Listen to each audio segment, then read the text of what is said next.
Welcome back to another Reader's Guide video. Today we're going to take a look at Mark chapter 15. We start with verses 1 through 5, where we have a very abbreviated version of the story about Jesus' trial before Pilate. What I think is the most noteworthy feature of this is in verse 2, where Pilate asked him, "Are you the king of the Jews?" And Jesus says, essentially, "Your words, not mine." And that's made even more pronounced later on in the chapter when you get down to verse 26. John tells us it was Pilate who actually wrote the sign that was hung above Jesus' head on the cross. This is the King of the Jews. And so when Jesus says, "You have called me King of the Jews," he really means it.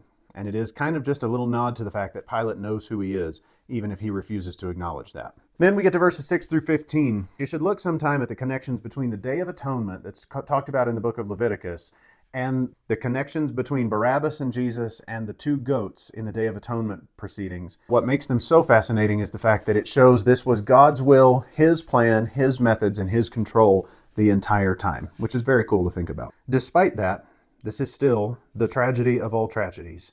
And so when we get to verses 16 through 20, we have Jesus being mocked, sarcastically worshipped. And then we get verses 21 through roundabout verse 39, and we have the story of Christ dying for the sins of humanity.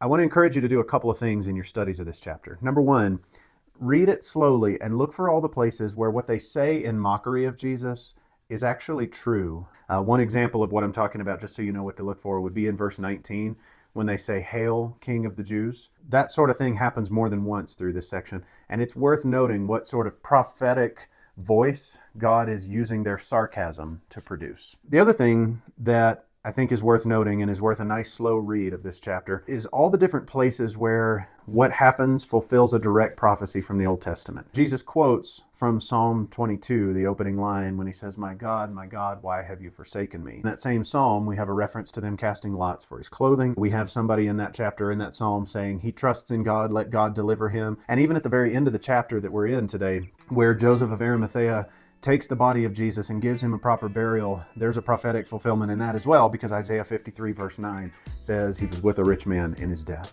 That'll have to do for today for our summary of chapter 15 of the Gospel of Mark. I hope that's helpful for you. Let's keep reading. We'll see you next time.